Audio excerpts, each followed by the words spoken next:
Olá, corredores e corredoras, sejam muito bem-vindos a mais um episódio do podcast Quilômetro 41, o podcast do corredor amador. Meu nome é André Moraes, sou médico e corredor, estou aqui com Murilo Groschitz, treinador de corrida e também corredor, e um novo convidado aqui, fazendo sua estreia no podcast, Aézio Magalhães. Ele que é médico, cardiologista pelo Instituto Dante Pazanese, atualmente médico da Confederação Brasileira de Atletismo, especialista em ergometria e reabilitação cardiopulmonar pelo Instituto Dante Pazanese, título de especialista em cardiologia, título de especialista em medicina do exercício e do esporte e também mestrando em ciências da saúde aplicadas ao esporte e atividade física. Seja muito bem-vindo, Aézio. Boa noite, Murilo.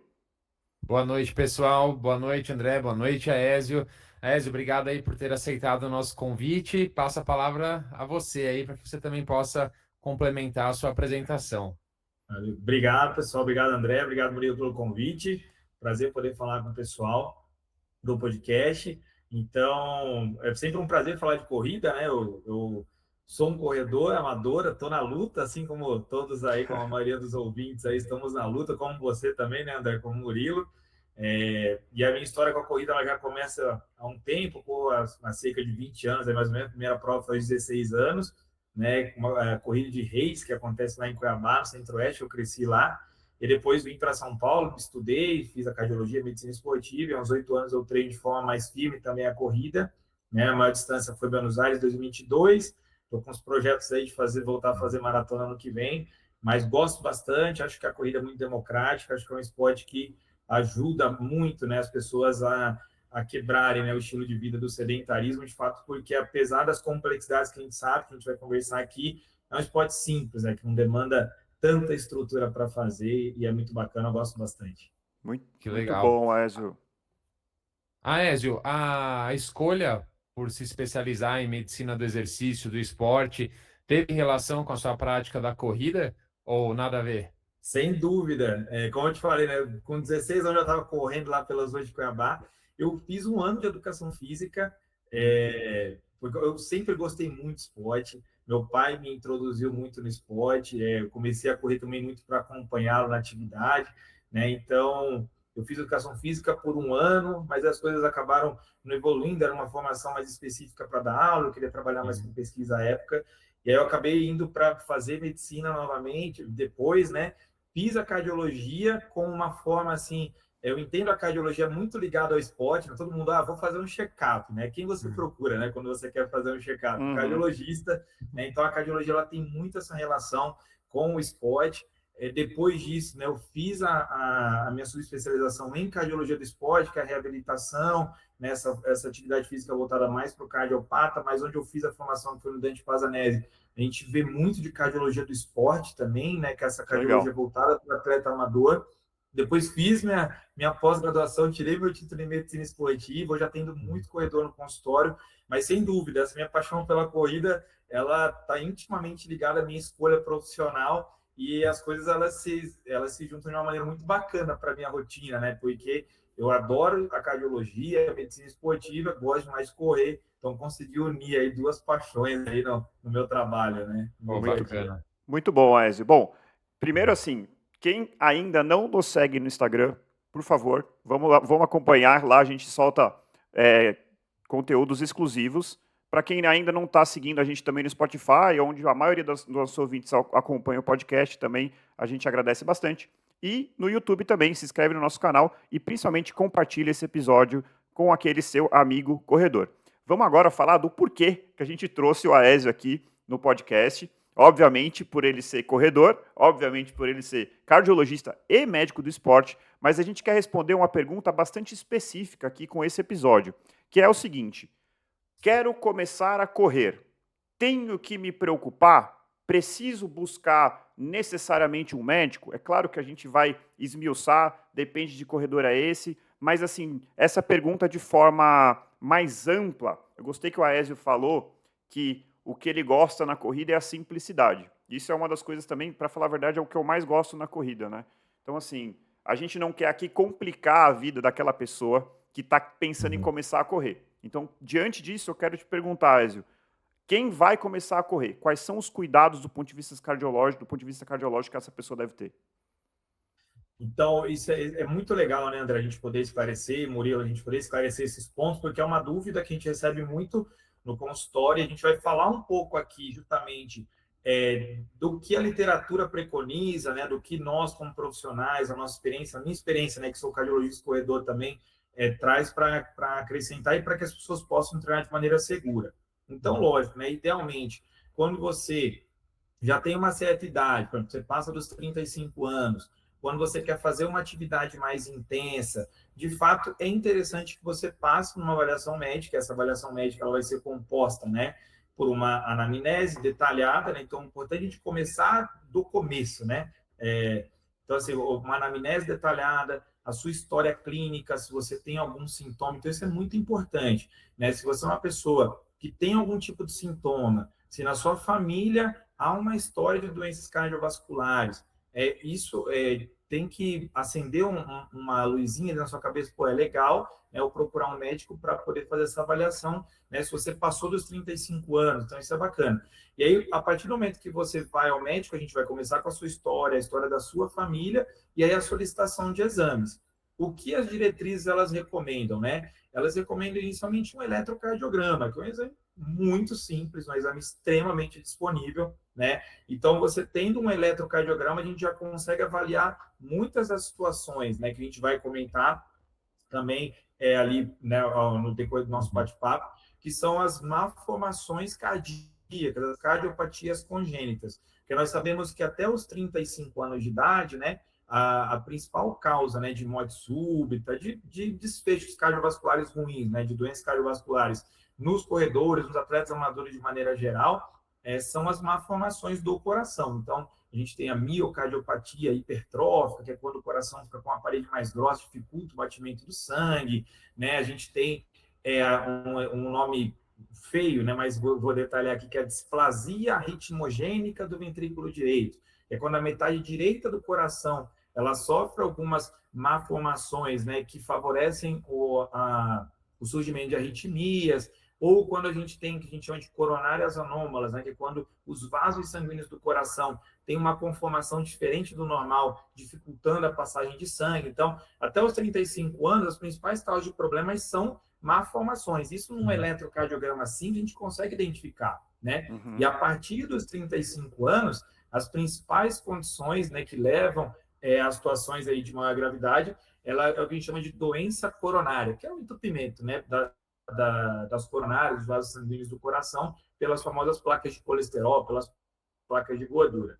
Então, por isso que o eletro nos ajuda, principalmente nos atletas mais jovens, abaixo de 35, que a gente já consegue identificar grande parte dessas situações. E nos pacientes, nas pessoas que passam os 35 anos, um teste ergométrico, né, que é um teste provocativo, aquele teste da esteira, ele já é um exame legal, porque às vezes pode ser que eu tenha uma placa de colesterol, quando o coração está parado, ela não gera problema. Mas quando eu coloco esse paciente sob esforço, vai aparecer. Um outro exame que a gente acaba utilizando muito na rotina é o ecocardiograma, que é o ultrassom do coração, que ele vai identificar também essas malformações que eu disse no eletro.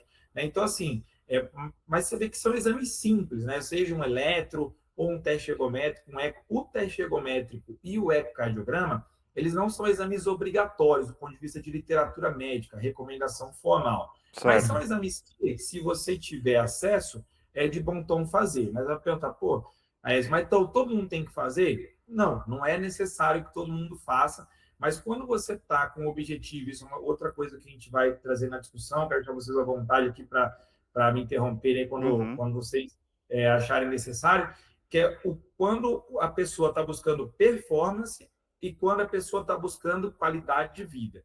Porque quando essa pessoa, por exemplo, é uma pessoa de seus 70, 80 anos lá que quer começar uma caminhada, por exemplo, né? A nossa... e é uma pessoa que nunca teve histórico de nada, não tem sintoma nenhum. Poxa, eu não vou ser, às vezes, tão rígido, né? Ah, não, tem que fazer um teste ergométrico, tem que fazer um eco, tem que fazer isso, aquilo. Não, porque é uma atividade de baixa intensidade, onde a frequência cardíaca não vai se elevar muito, ela não vai ficar fadigada, extenuada, exausta. Agora, quando um paciente, eu quero treinar para uma maratona daqui a 2 anos, a gente sabe, o Murilão está aí para para falar melhor do que eu, que durante um ciclo de prova você tem treinos, famosos treinos intervalados, onde você vai alcançar frequências cardíacas mais altas, onde você vai exigir do seu sistema cardiovascular, né, uma demanda maior. Então, para esse tipo de paciente que está visando performance, é de bom tom você utilizar esses exames, mas que não são exames complexos, o teste ergométrico é um exame amplamente difundido, o ecocardiograma também, né, e o eletro nem se fala. Então, Ézio, então é importante a gente ter essa diferenciação, entendeu? E aí a gente individualizando esse paciente no consultório, né? Perfeito. Legal. Eu queria só, então, comentar um ponto que você falou que eu acho que é muito importante, e aí eu vou falar também aqui como médico e não só como corredor, que é a importância da anamnese. Para quem não conhece esse termo, gente, anamnese é aquele começo da consulta, que você chega no consultório e o médico vai começar a perguntar: você tem algum caso de doença cardíaca na família? Você tem algum caso, já teve alguma cirurgia prévia? Você tem algum sintoma? E por que isso é importante? Hoje a gente vive num mundo em que os exames são colocados como a coisa mais importante, então o tal do check-up, que muitas vezes nem tem indicação. Então, assim, o primeiro ponto é, que talvez é o mais importante, não sei se o Ezio concorda, mas é a anamnese, é entender que paciente é esse, o que ele já viveu, o que ele já fez como corredor, se ele tem algum antecedente, como eu já falei. E aí, eventualmente, sendo um paciente jovem, por ser jovem, ele não teve tempo ainda de ter as doenças crônico-degenerativas, como a aterosclerose, né, secundárias à pressão alta, diabetes. Ele é um paciente jovem, então você vai fazer um eletro. O eletrocardiograma, gente, é aquele que você coloca as ventosinhas no peito e sai com aquele traçado, né, que vai mostrar ali no eletro. Quanto tempo demora para fazer um eletro, Aésio? 10 segundos. 10 segundos. Leva mais tempo para colar todas as... Exatamente. O mais chato é, às vezes, tem que raspar o depilar o peito. peito, mas assim, é um exame muito disponível. Quanto custa um eletro? Caso um aluno ou um corredor que não tenha aí um convênio, se ele quiser pagar por um eletrocardiograma, quanto custa? R$50. Uns Não R$50. mais que isso. Então, E assim, assim, mesmo em unidades de SUS também, você vai conseguir fazer com uma certa facilidade também. porque assim, gente, essas doenças que acometem as pessoas mais jovens, geralmente são aquelas que, quando a gente tem, infelizmente, um evento e uma pessoa jovem que não tinha pressão alta, que não tinha diabetes, que acaba falecendo ou passando mal numa corrida, isso é o pior cenário, né? Aquilo que a gente quer evitar a todo custo. Uma pessoa que tinha uma doença, não sabia que tinha e vai descobrir no momento de uma atividade física. E para esse tipo de coisa, uma boa anamnese e um eletrocardiograma, na maioria das vezes, é o suficiente. Exato. Então é importante, né, a gente ter essa individualização, né? Porque até quando o paciente ele quer a performance, um outro exame que é muito bacana também, infelizmente não é tão disponível, que é a egospirometria, né? Que é o exame de esteira onde o paciente faz com uma máscara, aquela máscara acoplada ali a um aparelho que vai avaliar quanto de oxigênio você está consumindo durante aquele esforço, e esse consumo de oxigênio vai fazer a gente entender as famosas zonas de treinamento, né? Isso, a gente tem um episódio 12 inteiro só sobre zona de treinamento. Lá a gente explica sobre o teste ergoespirométrico, que é o padrão ouro para determinação da zona de treinamento. André, Aésio, uma outra coisa acho que vale a pena falar, interessante, da mesma forma que na medicina, né, vocês aplicam a anamnese, eu como treinador também tomo bastante esse cuidado, né? A primeira coisa que novos atletas fazem na minha assessoria, em outras assessorias que eu conheço, geralmente isso também é feito, a gente aplica um questionário, aplica uma anamnese nesses novos atletas. Isso é muito importante para a gente, como vocês falaram, né, estratificar um possível risco que essa pessoa tem para episódios cardiovasculares. Então, isso é fundamental. Na maioria das vezes, são pessoas saudáveis, que não relatam nenhum tipo de fator de risco, não relatam nenhum tipo de sintoma, mas, como a Ezio falou, às vezes aparece alguma resposta sim ali, né? Sim para, sei lá, pai ou mãe infartou antes dos 40, eu sinto tontura quando sou exposto a um treino de intensidade muito elevado, ou algo do tipo. E nesse caso, eu, como treinador, tenho ali a obrigação de pedir para que esse futuro corredor, né, ou que talvez já corra, mas é um novo atleta, procure um médico, normalmente um cardiologista, para se certificar de que está tudo em ordem. Então, isso é fundamental também do ponto de vista do treinamento, do treinador, né? Muitas vezes são pessoas ali com seus 30, 40 anos, que às vezes nunca fizeram um check-up, né? Nunca passaram com uma consulta com um cardiologista. Eu já vi isso acontecer várias vezes. E aí Sim. cabe a mim fazer essa ponte. Eu, como treinador,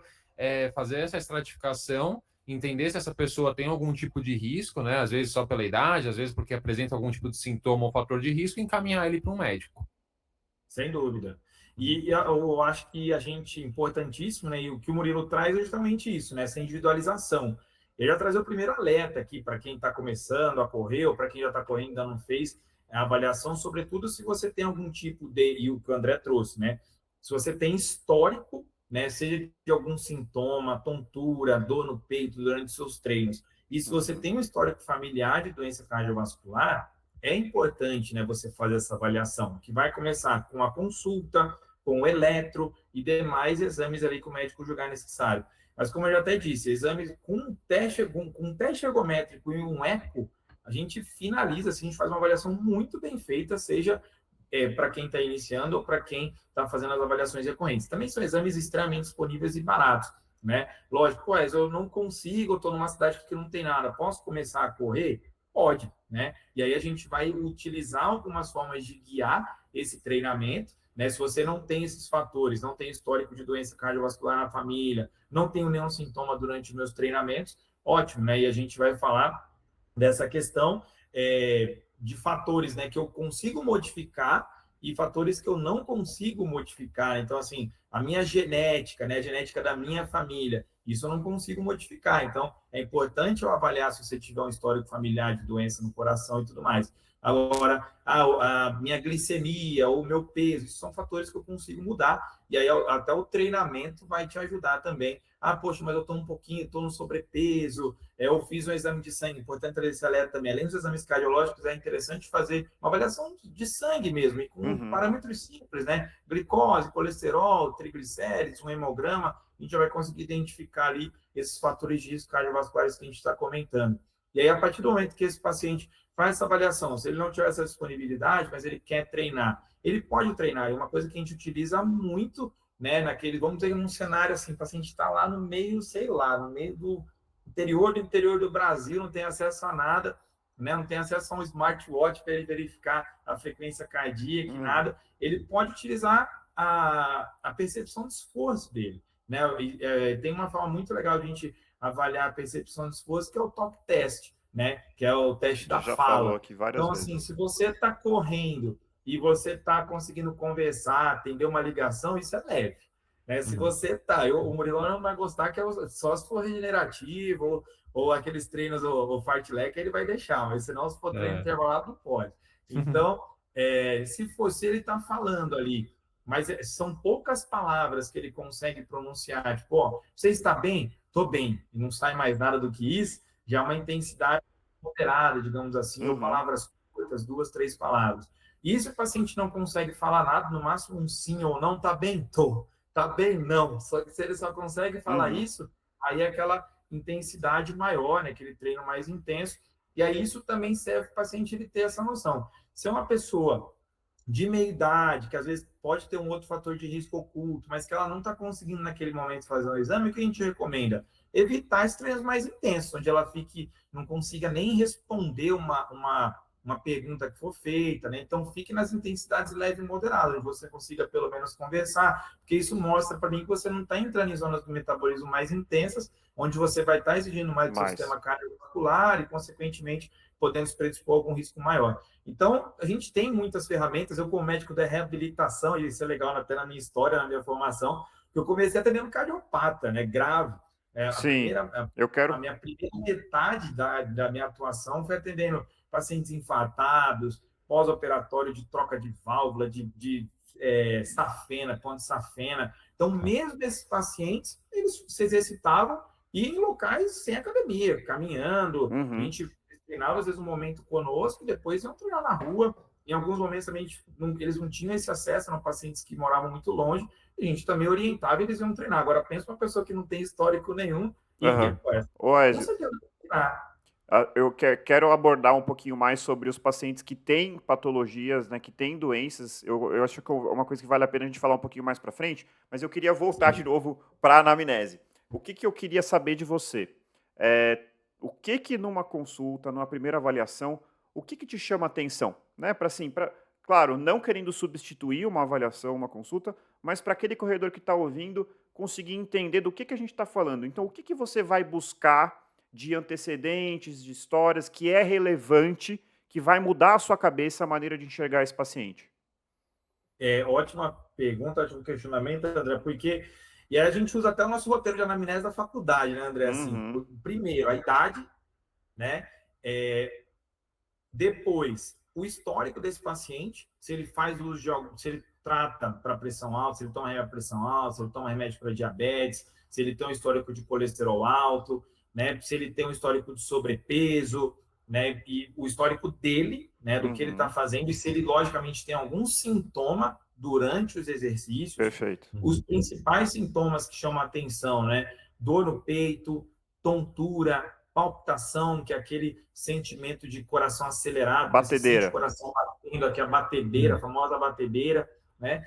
E histórico familiar. Se ele tem histórico, se ele tem história na família de doenças cardiovasculares e alguém na família dele infartou, se for homem, né, antes dos 55, se foram mulheres antes dos 65, né, que são os nossos parâmetros familiar. Exatamente. Então, esses são os principais fatores. Então, se você que está nos ouvindo, você preenche algum desses critérios, né? A idade acima de 35 também que chama atenção. Se você preenche algum desses critérios, é legal. Antes de iniciar a prática de atividade física ou durante, anualmente, né? Você realizar, de fato, a avaliação médica. Tabagismo entraria também? Entra, com certeza. Com certeza. Bebidas alcoólicas também. Isso, consumo de bebidas alcoólicas, estilo de vida. Se esse paciente ele tem algum outro estresse, também vai entrar, porque todos esses fatores, eles são fatores de risco independentes para a doença cardiovascular, né? Então, o tabagismo por exemplo, principais fatores de risco para infarto em pacientes jovens, né? Jovens abaixo de 40 anos, esse é o critério para infarto em paciente jovem. Tabagismo, história familiar e obesidade. Então, esses são os principais fatores de risco para infarto em pacientes com menos de 40 anos. Então, são situações, são perguntas que a gente vai fazer na consulta para ele, né? Então, é importante esse questionário bem feito, né? Como o André disse, tudo começa na anamnese. A gente não trata exame na medicina, a gente trata paciente. Então, justamente o histórico dessa pessoa, como ela leva a vida dela, se ela tem muitos erros alimentares, se ela fuma, se ela dorme mal, né? Se o nível de estresse dela é muito alto, tudo isso vai fazer parte do nosso cuidado e até do nosso raciocínio.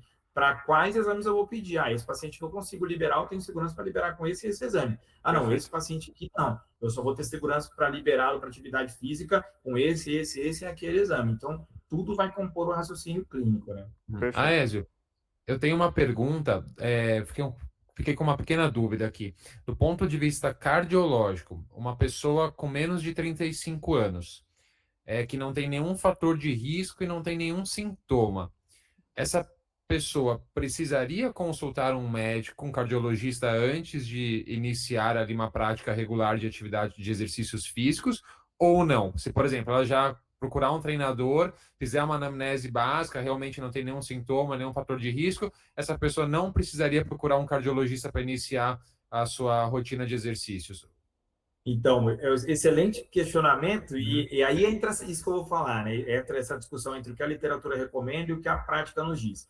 E o que a literatura até recomenda, tá? Se a gente olhar a diretriz de cardiologia do esporte, a última edição, e aí o que varia, o que vai definir isso é a intensidade do seu exercício. Legal. Se, por exemplo, não é o nosso assunto aqui, tá? Que é um conteúdo voltado para corredores, mas só para exemplificar, para as pessoas terem essa noção de intensidade na cabeça. Se eu recebo no meu consultório uma senhorinha de 70, 80 anos que quer fazer uma hidroginástica 2 vezes por semana, provavelmente eu vou liberá-la com uma anamnese, com um exame físico e um eletro, né? Se ela não tiver nenhum eletro recente. Por quê? Porque é uma atividade de baixíssima intensidade. Então, é uma atividade onde ela não vai expor ali o sistema cardiovascular dela a altas demandas. Agora, quando eu falo, esse paciente, quando ele vai entrar, né, durante o treinamento em intensidades moderadas e altas, e aí até a diretriz de cardiologia ela traz isso, que seria uma intensidade moderada para intensa. Quando eu passo ali de 70, 75% da minha frequência cardíaca máxima, que é aquela lá, 220 menos a idade. Então, um paciente de 30 anos, 220 menos a idade, 190, né? Seria a frequência cardíaca máxima para ele, né? Que é esse parâmetro de segurança que a gente utiliza, aí na verdade, de intensidade, não de segurança não, de intensidade.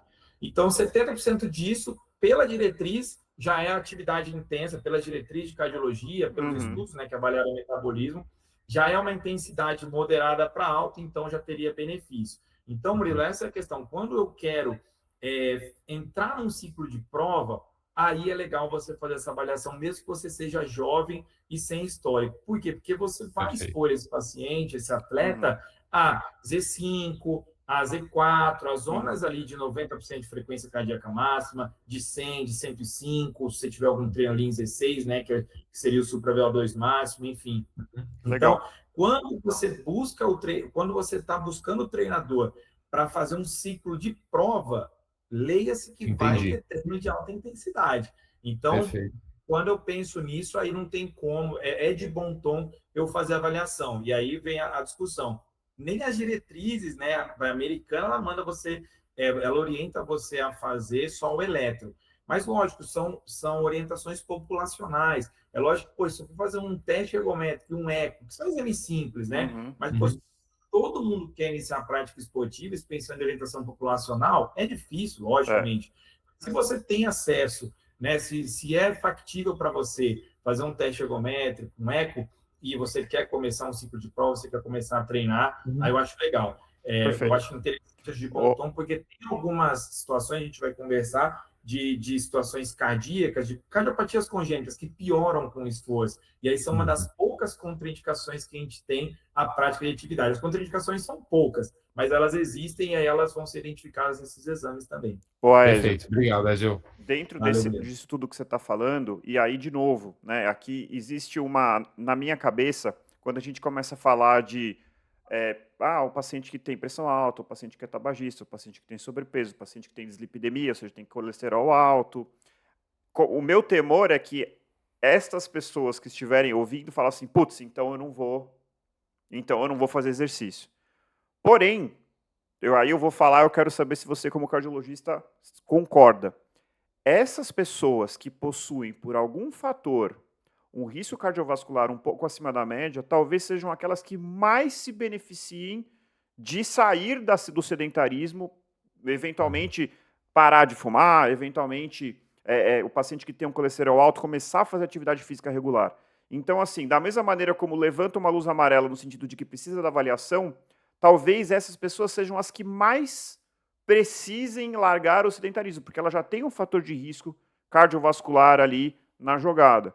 Então, assim, quando a gente está falando de população, né, o que você acabou de falar, populacionalmente, a gente tem que pensar assim, o risco de você começar uma atividade física, que é eventualmente você desencadear um quadro de um infarto, porque você não sabia que você tinha uma placa ali, ou o risco de você ter uma doença hereditária ou uma malformação congênita, que é raro, versus o benefício, que é muito claro e consolidado, do exercício. Então, assim, colocando na balança, o risco-benefício é muito favorável à prática da atividade física. E eu acho que é por isso que as diretrizes relutam em colocar empecilhos e tantos exames e coisas assim para que alguém possa ser liberado para fazer atividade física. Não sei se você conseguiu entender o que eu estou querendo dizer, mas o ponto é, o benefício do esporte, na grande maioria das vezes, supera o risco que você pode ter, certo? Não, sem dúvida. Não estou dizendo que não precisa avaliar. Eu estou dizendo que, na grande maioria das vezes, vai ser avaliado e vai ser liberado. Esse é o ponto. Exatamente. E a minha ideia não é, de maneira nenhuma, afastar as pessoas do esporte, né? E é por isso que é importante a gente trazer a lucidez para essas pessoas, né? Na questão da intensidade. E é lógico, a pessoa ela tem que ser honesta com os objetivos dela. E aí eu vou trazer alguns dados aqui, por exemplo, reforçando isso que você falou. A gente tem uma quantidade, uma unidade de medida para atividade física, que é o MET, né? E um MET é você deitado, descansando. 4 ou 5 METs é você caminhando, né?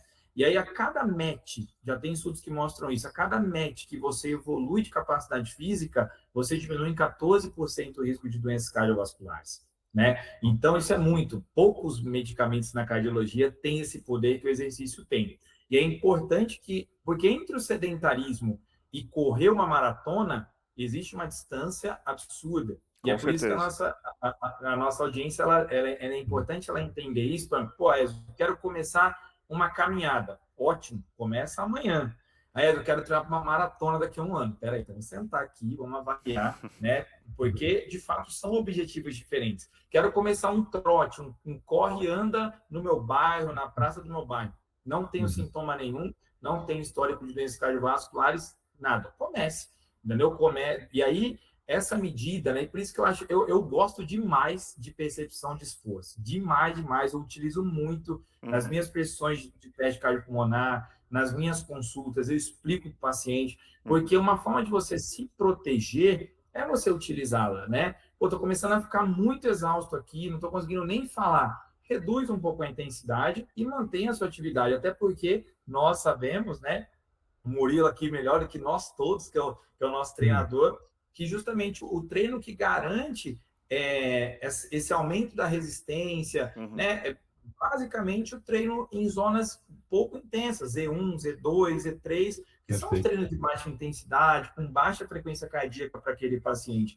E esses treinos, até do ponto de vista cardiovascular, são treinos seguros, né? Tanto que a gente, na cardiologia, a gente tem um conceito que é o pré-condicionamento isquêmico. O que é isso, né? Quando o paciente, a intensidade em que ele começa a apresentar alterações de isquemia, que é aquela alteração de falta de sangue ali no coração. Perfeito. E aí, fez um teste ergométrico nesse paciente, tá? Só para exemplificar. E ele começou a apresentar as alterações com 150 batimentos. Esse paciente, ele pode treinar? Pode. O que a gente faz na prática? Você pode treinar, mas evite passar de 140, 135. Coloca uma margem de segurança e libera ele para o exercício. Então, é mais ou menos esse raciocínio para aquela pessoa que quer começar uma atividade física, pô, mas está longe, não tem acesso, comece. Comece com uma caminhada, comece com um corre e anda, começa atento a essa questão da sua percepção de esforço. Se forem treinos onde você ficou muito extenuado durante o treino, reduza um pouco a intensidade e mantenha, porque naturalmente também isso vai te gerar um condicionamento para que você continue treinando ali de uma maneira você vai treinar nas zonas pouco intensas, né, do seu metabolismo, leve, moderada, e naturalmente você vai ganhando condicionamento também. Hoje eu estou fazendo esse treino, estou com 140 batimentos, daqui a 2 meses estou fazendo o mesmo treinamento, estou com 130. Então mostra que eu ganhei, que eu me condicionei. E uma outra alternativa também, uma outra condição, é o uso, né, de smartwatches, que hoje tem ajudado demais. E aí, se você pudesse guiar, né, pela frequência cardíaca também mais segura, também é interessante. A gente consegue isso com essas fórmulas, por exemplo, da máxima predita, né, que é o 220 menos a idade. Daí derivam outras fórmulas que o médico vai conseguir te ajudar, sem necessidade de exames. Então, tem muita situação. Acho que é importante quem está nos ouvindo ter essa honestidade até consigo mesmo, né? Eu quero começar a atividade física.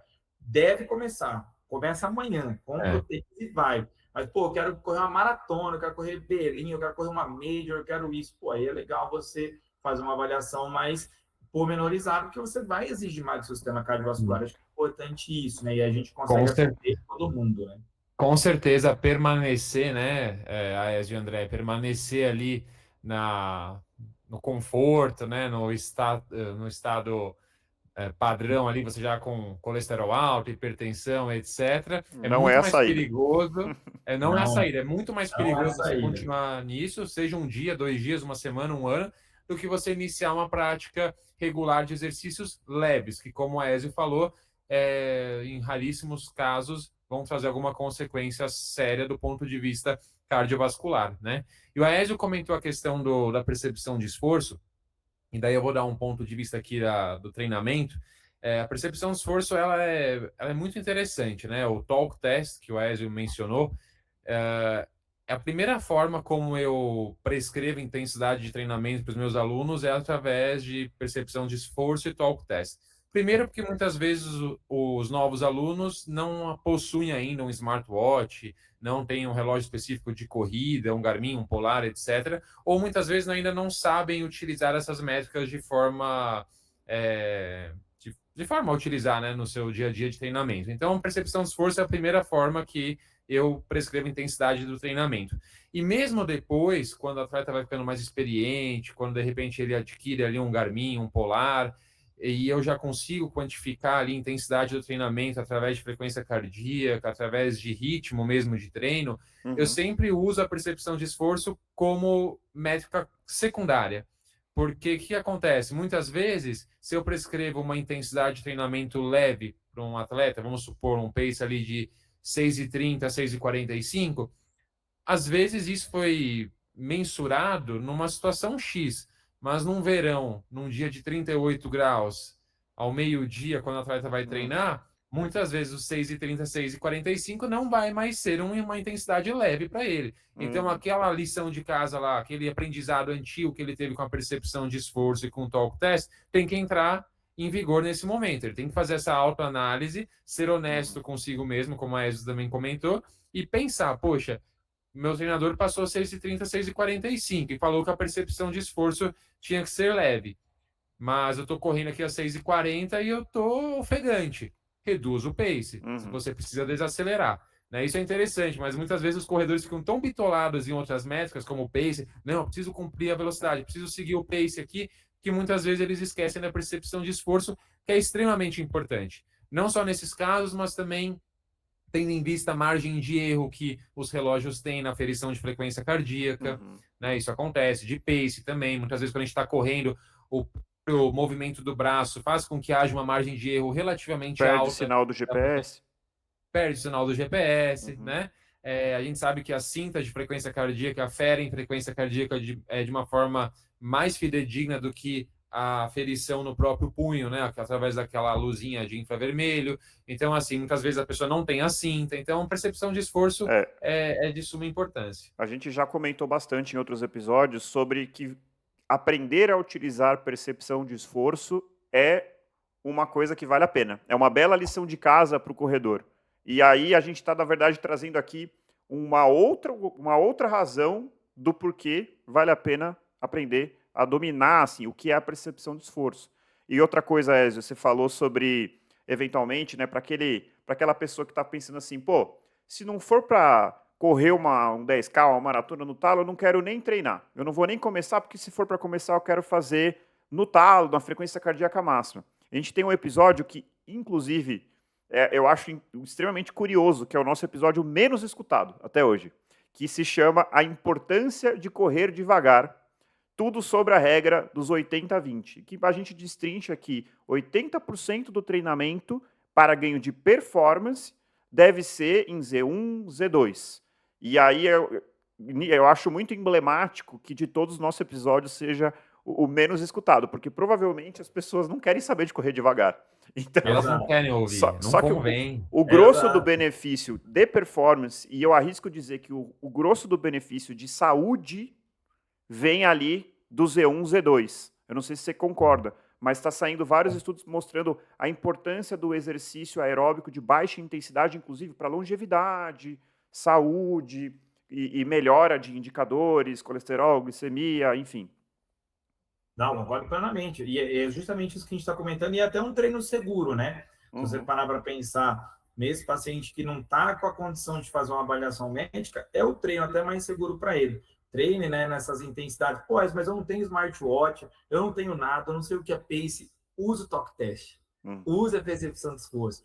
Tá conseguindo falar? Tá legal. A palavra ficou curta, não tá conseguindo falar, tá intenso, diminui. Acabou. Então, assim, não tem como a pessoa falar para mim que não consegue treinar com essas orientações, entendeu? Porque se você não tem smartwatch, se você não tem um treinador, usa a percepção de esforço. E a gente usa, e até, Murilo, complementando isso, a gente usa isso até hoje, seja nos laboratórios até hoje, sempre utilizamos, assim, é uma das métricas que a gente mais utiliza por tudo isso que você falou. Seja se você parar para pensar em tratamento, em reabilitação, a gente vai usar a percepção de esforço, né? Se você parar para pensar em treinamento, também a gente vai utilizar a percepção de esforço por tudo isso que você falou. Às vezes eu treino naquele ritmo, né? Só que por N situações, teve uma gripe, ou teve uma infecção intestinal, ou está muito calor, ou não se alimentou, não se hidratou, você não vai conseguir manter aquele ritmo. E quem vai falar isso para você? A sua percepção de esforço e, consequentemente, a sua frequência cardíaca. Então, tanto que, né, atletas profissionais, atletas top, muitos dos treinos que eles fazem é sem olhar no relógio, né? É basicamente ali pela percepção de esforço, eles sabem em que zona de treinamento que eles estão. Isso vem muito do conhecimento, né? Então, é importante você também utilizar, esquecer o relógio um pouquinho, né? Fazer os treinos, isso aí para a galera que a gente está falando de um extremo, né? Da galera que não tem acesso, talvez, nem a um smartwatch, a um relógio. A gente sabe que, né, hoje esses relógios eles vêm avançando cada vez mais, mas também tem o outro extremo que é a pessoa que treina, não olha nem a rua, né? De tão fixada que ela está no relógio. Então, a percepção de força, ela te dá muito isso, tanto do ponto de vista de performance, que vai te garantir treinos nas zonas menos intensas, que garantem a performance, mas também nessa questão de saúde, vai te fazer treinar de uma maneira segura. Então, eu acredito que seja uma bela forma de você avaliar o seu treinamento, a qualidade do seu treinamento, a percepção de esforço, sem dúvida nenhuma. Ô, Aézio, Maravilha. deixa eu te perguntar uma coisa. Mais uma vez, para aquele corredor que às vezes tem um pouquinho de medo e se deparou com uma manchete. Corredor morre durante maratona.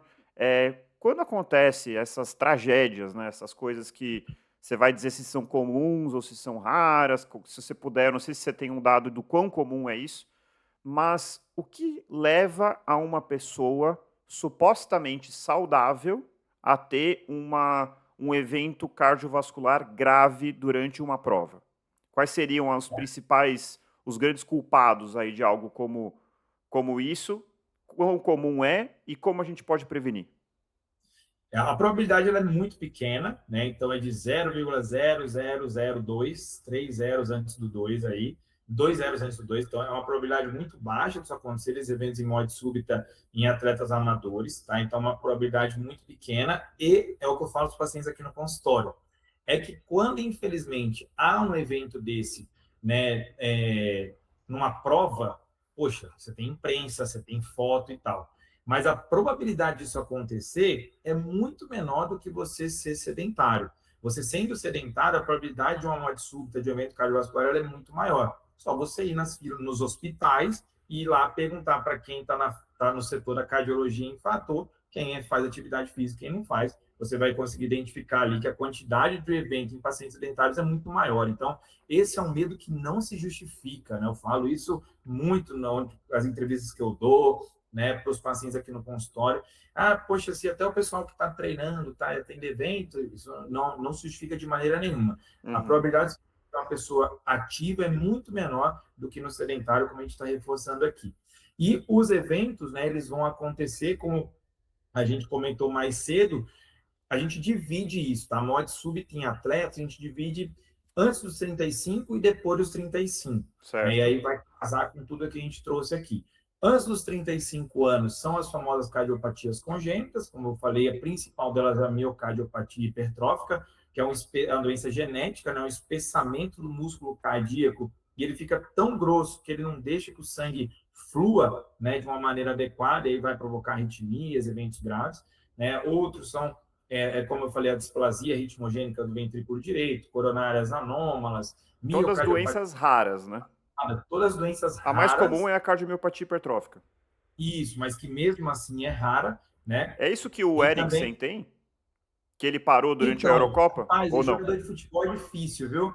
Porque eles não falam, eles não abrem. A gente teve o caso do Ed, a gente teve o caso do Agüero, mas assim, o que a gente tem de caso de futebol que foi dito, né? Que a gente sabe, que é notório, é o do Serginho, lá do São Caetano? Sim, lembro sim.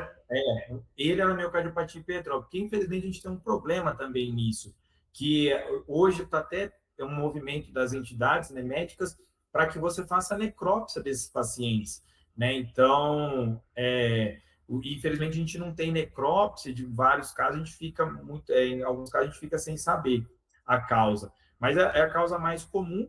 E aí também a gente tem as canalopatias, né, que são alterações nos canais de íon, sódio, potássio, é uma questão mais a nível celular, mas também acontece. Que aí faz arritmia, né? Infelizmente.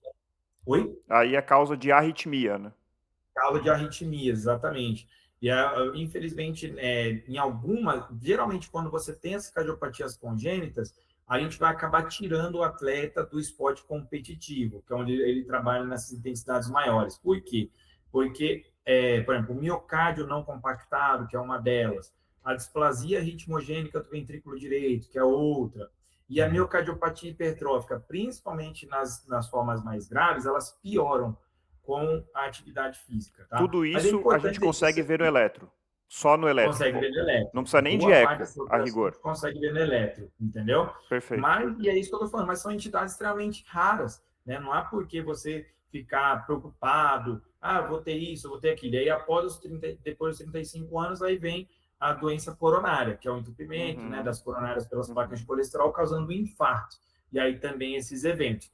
E, por isso, quando você tem esses eventos em corrida, geralmente são pacientes que não identificaram, que não fizeram exames, que não fizeram avaliação, Ou que que resolveram propiciou. fazer no dia da prova o que eles nunca fizeram na vida, né?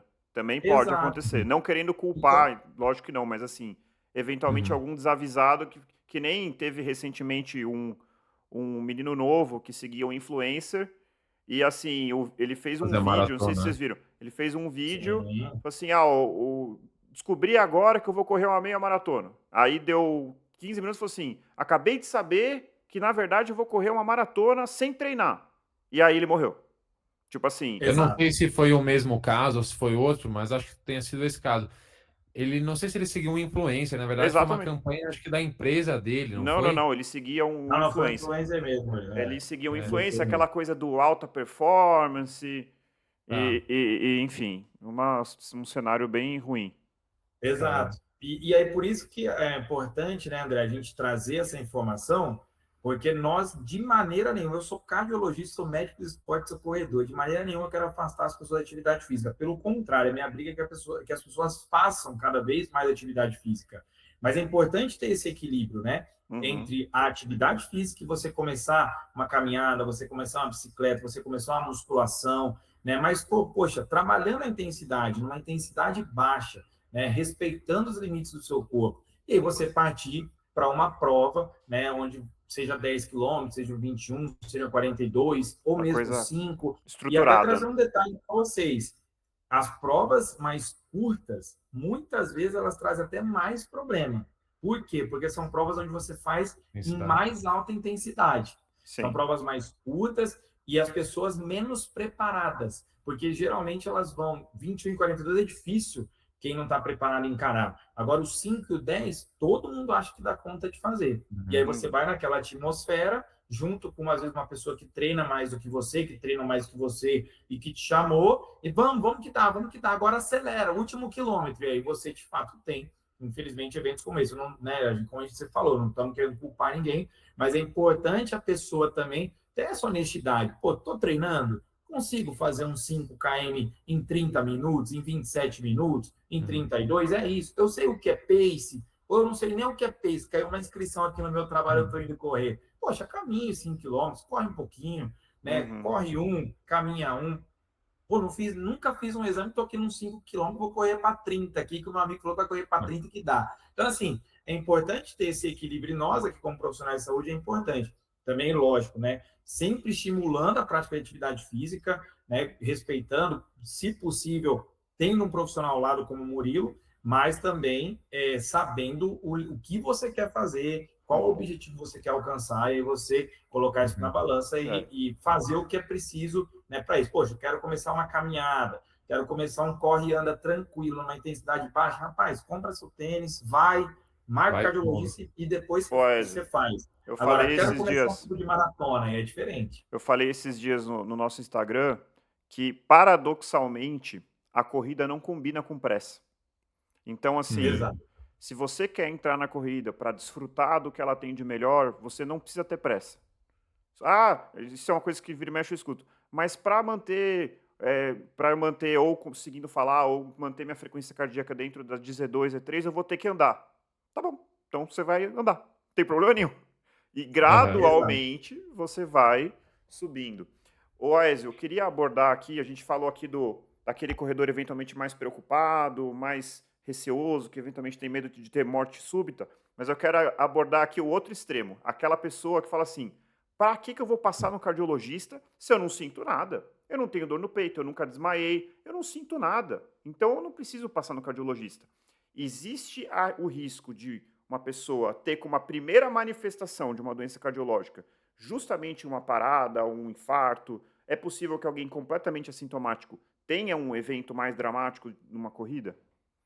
Sim, né? E trazer um dado para vocês, 50%, tá? E a gente luta como cardiologista para diminuir isso, mas 50% das pessoas elas vão descobrir que ela tem uma doença cardíaca durante um evento abrupto. É muita coisa. A outra metade descobre nos exames de rotina. Fiz um exame de rotina, identifiquei. Mas metade das pessoas vão descobrir que tem uma condição cardiovascular durante um evento. Justamente porque são condições silentes, né? Então, são condições que estão ali paradas, quietinhas, e quando eu exponho o meu coração, o meu sistema cardiovascular, uma demanda grande, uma corrida intensa, aqueles sintomas que eu nunca corri, mas eu quero correr rápido naquele dia, né? E aí uma situação pode aparecer, uma placa de colesterol pode se romper e gerar um entupimento completo da artéria, que é o mecanismo do infarto, e por aí vai. Então, por isso que é importante, né, sobretudo, reforçando, sobretudo diante da intensidade que você quer se propor a treinar, você fazer uma avaliação, você buscar um profissional, desculpa, para que você treine de maneira segura, né? Então é importante até trazer só rapidinho, complementar isso que você trouxe, André, no assunto fique em anterior, paz, manda bala. essa questão da intensidade. Isso é muito interessante, trazer 2 dados aqui para os nossos corredores. Boa, adoramos dados. Que a gente consegue transpor, né, para as pessoas, né? A gente está vivendo uma fase muito doida às vezes, né? A média para um maratonista se tornar top é de 10 anos. Entendeu? Então, a gente pode naturalmente transpor isso para a gente. Então, você não vai conseguir correr aquela prova do jeito que você quer, no ritmo que você quer, em 6 meses, em 1 ano. A gente está falando aqui de risco cardiovascular, mas antes disso pode vir uma lesão, uma tendinite, enfim, o Murilo com certeza pega muito isso nos atletas dele. Então, e outro dado também, né? Que aquele atleta, aquele maratonista que está correndo na sua televisão lá 20, 21 km por hora, aquilo é a Z2 dele. Sim. Mas como que é a Z2 dele? Anos e anos de treinamento, de adaptação. Então, assim, ele que a vida inteira faz aquilo, leva 10 anos para se adaptar, 5, 10, 15 anos. Nós, meros mortais, vamos querer gerar essas mesmas adaptações em menos tempo. É loucura. Então, é muito isso que o André falou. A corrida é um esporte de paciência, um esporte, poxa, de aproveitar e desfrutar o processo, porque é isso que vai fazer você treinar em segurança e de uma maneira que vai te garantir evolução ao longo do tempo também. Sim. E sobre a intensidade, né, Aézio, você falou aí do maratonista profissional, é isso, né? Porque fisiologicamente falando, a intensidade que a gente suporta durante uma maratona é Z2. A gente não consegue correr uma maratona em Z4. A diferença está no que é o Z2 de um maratonista profissional e de um maratonista amador. Foram anos de treinamento, uma genética muito boa também, para que o atleta consiga correr a 2,55, 2,50 em Z2, né?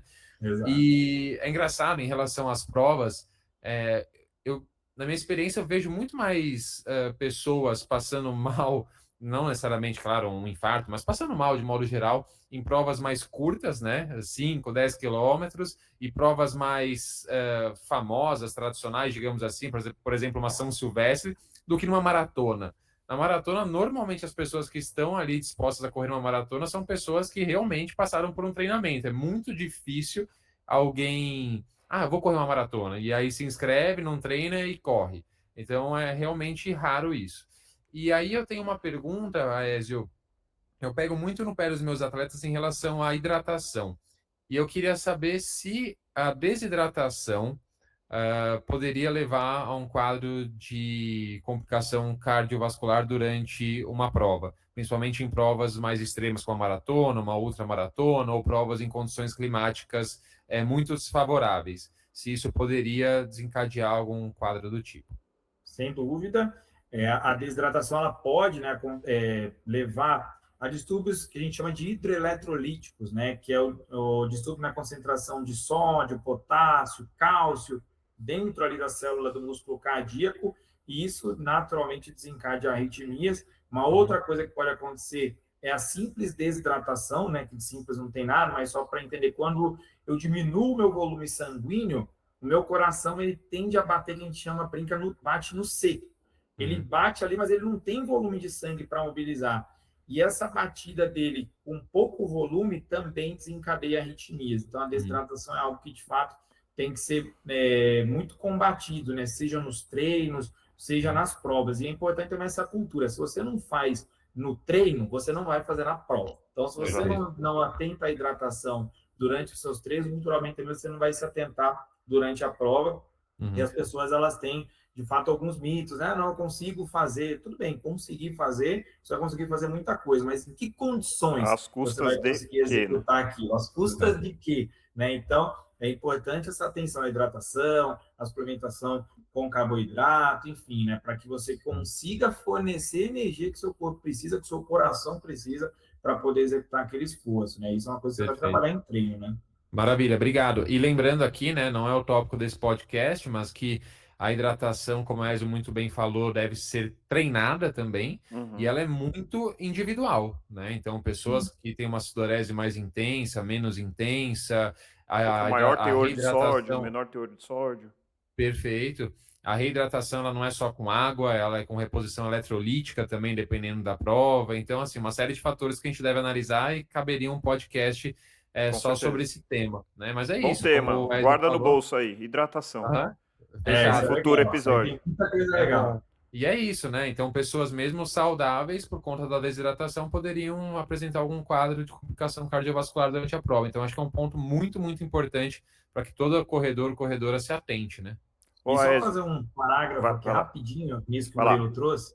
Eu tive a oportunidade de trabalhar na parte médica da Maratona do Rio, nos anos de 21, 22 e 23. Ou, 21, 22 e 23. E isso que o Murilo falou é muito verdade. Quando a gente, no meu primeiro ano que eu cheguei, ele falou assim: prepara tudo para meia e para 42, porque 5 e 10 é tranquilo. Aí, pessoal, a Eze, engano seu. Os dias de, que é tudo separadinho, né, na Maratona do Rio. Os dias de 5 e 10, o movimento aqui no posto médico é tão intenso ou mais do que nas provas mais longas. Justamente por conta disso que o Murilo falou. Às vezes aquela pessoa que não treina, ou quer distância mais curta, se sente mais preparada, quer botar uma intensidade maior numa prova que não treinou, que não entende bem ali o seu corpo, não sabe como vai agir. Então, o movimento no posto, nos dias de prova mais curta, em alguns anos até supera das provas mais longas. Ô, Aécio, e já Perfeito. que você trouxe essa experiência, que eu, aliás, eu achei bastante interessante, qual que é o sintoma ou o diagnóstico mais comum de um posto médico numa maratona? Ou numa corrida A de gente vai rua? pegar, o que a gente pega muito é hipertermia, né? Principalmente, né, logicamente, no Rio, né? Falando do Rio, pela temperatura. E a hiponatremia, que é uma outra questão relacionada à hidratação, mas que muitas vezes acontece por uma hiperidratação, né? Porque aquele corredor, às vezes, mais lento e que ele toma água em todos os postos, mas uma maratona muito longa, de 6 horas mais, e aí esse excesso de água vai fazer com que dilua o sódio, né, no sangue dele, e aí o paciente vai ter sintomas principalmente de confusão mental, mal-estar, né, Sonolência? ele fica desorientado, não sabe onde está. Então, o que a gente mais pega é a hiponatremia e a hipertermia, que é o aumento da temperatura corporal, mas aí por falta de hidratação, mesmo o dia muito quente ali, o atleta fez uma intensidade mais elevada do que deveria, isso vai aumentar a temperatura corporal dele, e ele, né, vai sentir os efeitos disso ali do meio para o final da prova. Então, o que a gente mais pega é hipertermia e hiponatremia. Mas os sintomas, eles são muito semelhantes, por isso que é importante trazer esse atleta posto médico para a gente identificar, fazer os exames pertinentes ali, mas é o que a gente mais pega. Ô, Aécio, a Maravilha. gente falou aqui Você falou dos pacientes que têm lá cardiomiopatia hipertrófica, então doenças congênitas, que aí, infelizmente, para esses atletas, o esporte competitivo acaba sendo cortado da vida deles. Mas eu queria Sim. falar aqui de doenças comuns, doenças como pressão alta, doenças como diabetes. O paciente hipertenso, diabético, não tem contraindicação. Mas qual seria aquela situação clínica, fora essas congênitas, que falaria assim, olha, infelizmente não dá para você fazer atividade física, se é que isso existe? Raro, mas existe, igual eu Uhum, sou médico de reabilitação, então, assim, para mim, todo mundo pode fazer uhum. exercício, deve fazer, mas, assim, falando de pressão alta, níveis que impedem, né, a prática do exercício naquela sessão, quando passa de 18, quando passa de 18 por 10, aí, pô, é uma pressão muito alta, aí a gente dá uma vetada, mas, assim, é medicar, amanhã você volta aqui e começa a treinar, então, mas se você está com uma pressão de 18 por 10 para cima, naquele momento ali é legal você não fazer, esperar, se medicar, enfim. E falando de glicemia, níveis acima de 250 a 300, aí se eu estou com uma glicemia dessa, aí de fato não é legal, ou hipoglicemia, né? Glicemias abaixo de 70. Mas isso é raro, isso é a raridade da raridade. A gente sabe que a maioria dos pacientes eles não tem esses níveis, né, extremamente assim diferentes, né, tanto de pressão quanto de glicemia. E aí até fazer o apelo do cardiologista aqui, você que é hipertenso, você que é diabético, você que está em sobrepeso, que tem colesterol alto, todas essas condições se beneficiam e muito da prática da atividade física. A gente fica falando aqui, atividade física tem que ter um outro podcast, redução de doenças cardiovasculares, redução de câncer, diversos tumores, a gente consegue reduzir a incidência com a atividade física, demência, né, como a principal causa, o Alzheimer, a gente consegue redução da incidência com atividade física, enfim. Então, aqui a gente vai falar de uma maneira aqui extremamente ampla e trazer, defender um pouquinho aqui, eu sei que não é um pouco o tema, mas se você conseguir colocar, e aí sem impedimento, se você conseguir colocar 1, 2 sessões de exercício resistido na sua semana, tá ótimo. Pois eu não tenho academia, moro no meio do mato. Levanta o saco de arroz, levanta o saco de feijão, faz. Se você puder fazer um pouco de força que seja, isso também tem muito benefício. A gente sabe que aumenta a massa muscular, está diretamente ligado à redução de mortalidade por inúmeras doenças também. A gente sabe que fortalecimento é importante para corredoras. Eu dou uma furada às vezes. Temos episódio também, Aézio. Temos episódio de treinamento de força e a gente falou assim, é importantíssimo. Aquele corredor que não quer tanto melhorar a performance, eu gosto de correr, eu vou correr e tal, tudo bem, você pode até não fazer exercício de força pensando na melhora da sua performance, embora a gente saiba que tem efeito, mas você tem que fazer exercício de força, que é a academia, levantamento de peso, para sua saúde, né? E essas duas coisas é o cenário ideal, né, Aézio? Exercício aeróbico regular, de moderada intensidade, com exercício resistido pelo menos 2 vezes por semana. Você conseguir colocar isso na sua... E o músculo não entende o que é um halter, o que é uma barra. Então, como a Ezio falou, se você não tem acesso a isso, qualquer tipo de resistência, né, contra o movimento ali que a sua musculatura está gerando já serve, né? Não tem desculpa. É assim, engraçado, algumas consultas minhas são muito engraçadas, porque é só trazer um adendo aí. Assim, que eles vão falando, vão conversando com o paciente, ó, faz isso, faz aquilo, o paciente vai inventando às vezes, né? Ah, não, mas eu não consigo por causa disso, eu não tenho relógio, não tem, não. Usa o toque teste, usa a percepção de esforço. Ah, não tem academia perto da minha casa. Não, usa a vassoura, usa a escada para você fazer uma panturrilha ali que seja. Né? E aí, quando ele não tem mais argumento, ele fala, mas o senhor faz isso? Eu faço, eu corro maratona, dá uma foto aqui no consultório. Mas daí não tem jeito, né? Abusado esse cliente, abusado esse paciente. Hein?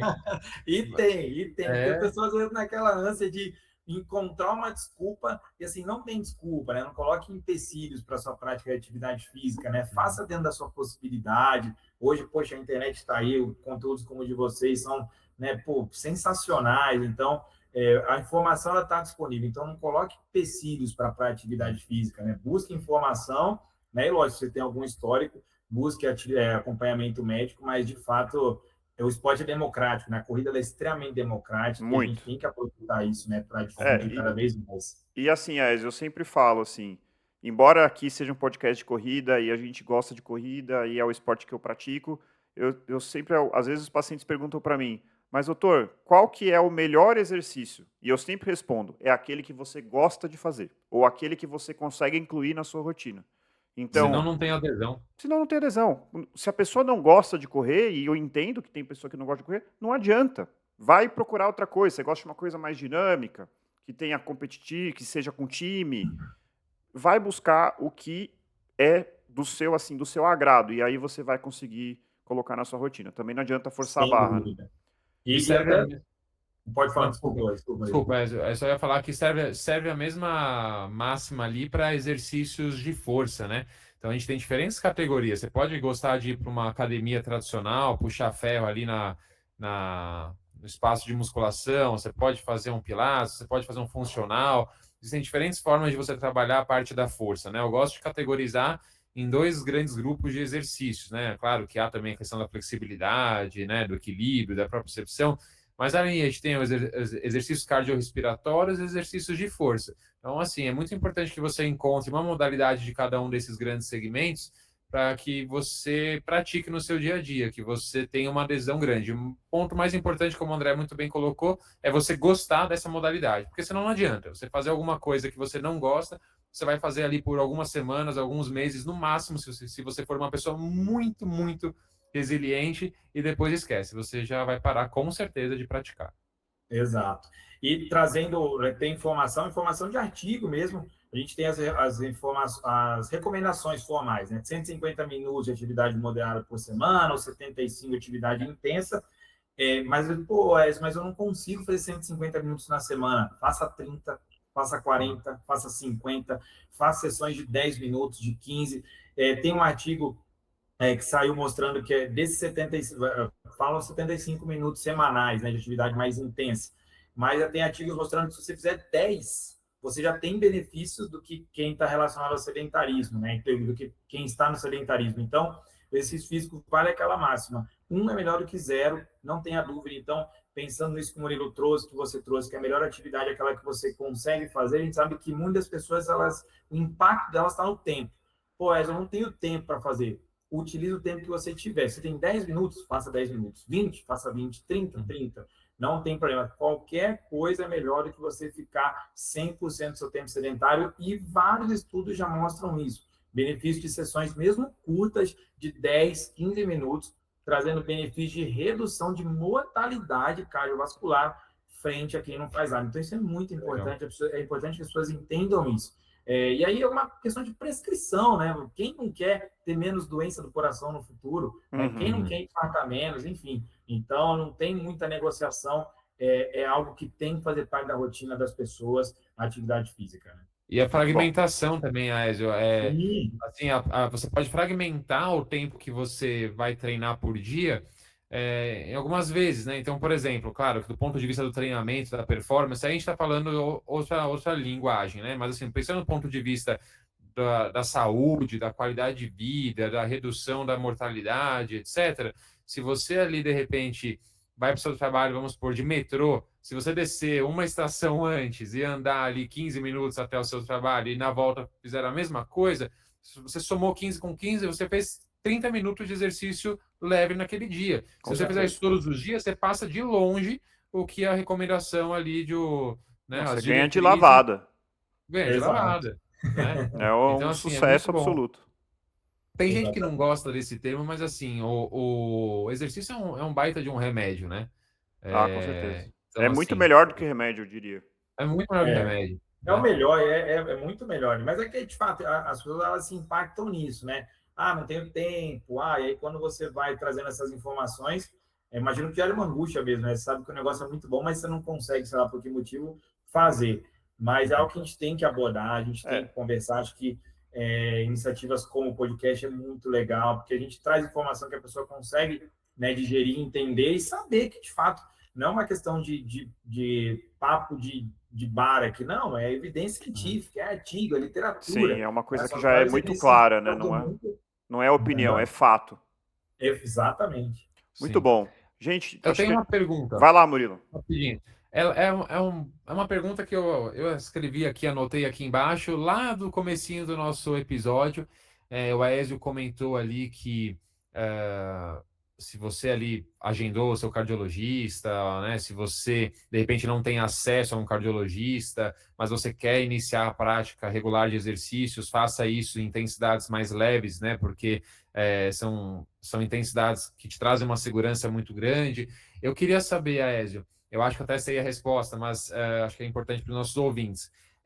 Existe algum tipo de sintoma que me faz com que seja proibido para que eu inicie ali uma rotina de exercícios antes da consulta com o médico? Por exemplo, eu sou muito sedentário, estou acima do peso e qualquer tipo de exercício, mesmo que, entre aspas, leve, talvez para mim nem seja tão leve, vamos supor, caminhar até o supermercado que fica a 2 quarteirões da minha casa, isso me dá uma tontura, isso me dá um desconforto no peito, isso como funciona? Eu posso fazer exercício ou não?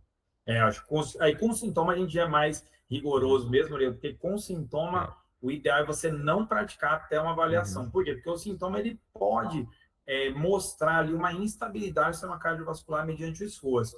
E o sintoma ele é algo muito subjetivo, né? Então, às Sim. vezes, sintomas leves, a gente pega isso muito na prática, imagino que o André também, sintomas leves, às vezes, mostram doenças cardíacas graves, né? E, às vezes, o contrário também eles faz verdadeiro. Às vezes, o paciente tem um sintoma exuberante, mas, às vezes, você vai buscar a causa, não é uma causa tão assim, você fala, poxa, não está tão compatível com o sintoma, mas, de fato, tem uma alteração ali.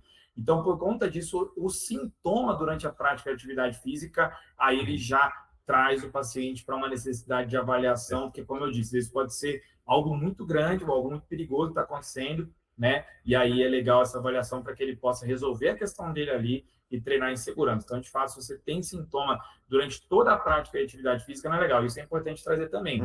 Poxa, eu treino muito bem, e aí nesse treino aqui que eu fiz em jejum, não comi, não dormi, não foi legal, eu me senti mal, tive uma tontura e tal. Não, tudo bem, aqui foi uma situação, né, do treino, uma pessoa que já se conhece, tudo bem. Mas se você não tem um histórico de treinamento e você tem sintoma durante toda a sessão, na maioria das sessões de treino, aí se faz... É uma bandeirinha vermelha, né? Na verdade, as pessoas acho que sobrevalorizam os sintomas. Eu, como nefrologista, eu falo às vezes que, infelizmente, vai parecer estranha a frase, mas infelizmente a doença renal, ela é assintomática. A pessoa não tem como saber que tem doença renal crônica ou que a pressão alta, o diabetes já está levando a uma lesão renal. Não tem como saber por base de sintomas. Então, quando tem sintoma, isso já é algo que é muito exuberante. Então, nem sempre. Tem gente que não tem sintoma, como você já falou, e tem uma doença grave. Tem gente que tem sintoma e, na verdade, pode ser, por exemplo, só falta de condicionamento físico. Toda vez que eu vou até a padaria, eu tenho falta de ar. Pode ser que você seja tão sedentário, sem a sua aptidão cardiovascular seja tão baixa que você esteja apenas precisando de atividade física, mas pode ser que não, né? Então, acho que... Melhor verificar. Eu sabia a resposta, mas assim, acho que é importante, né? Com certeza. Acender sinal de alerta para muitas as pessoas que... associam só com esforço, né? Não, tive isso porque eu me esforcei. Não, sem dúvida, é muito pertinente esse assunto aí, Murilo. Vamos lá. Então, gente, estamos chegando aqui no nosso final. Eu queria só chamar a atenção para quem chegou até aqui. Acho que a gente está se aproximando aí de 1 hora de episódio. Convidar a conhecer o nosso Apoia-se, algo que a gente criou, para que quem gosta do podcast, quer ver o podcast crescer cada vez mais e tiver a disponibilidade financeira de contribuir financeiramente, vai ser muito bem-vindo. Beleza, gente? Não sei se o Murilo tem alguma pergunta adicional.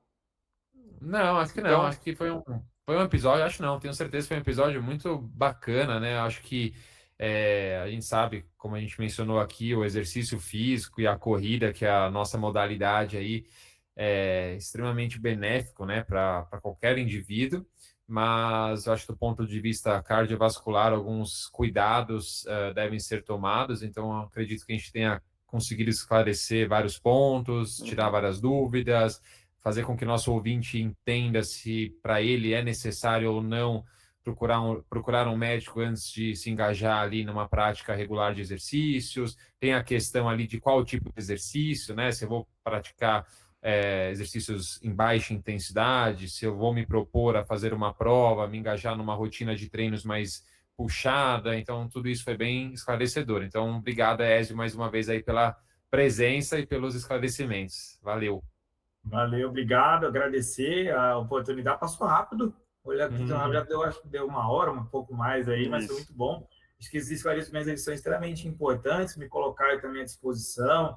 Depois, não sei se o André coloca a rede social aí também. Coloco. Eu tento colocar alguns conteúdos lá interessantes, porque eu acho que é isso. Com informação, a gente consegue melhorar bastante esse panorama. Graças a Deus, a corrida vem crescendo muito. Eu sou entusiasta desse movimento.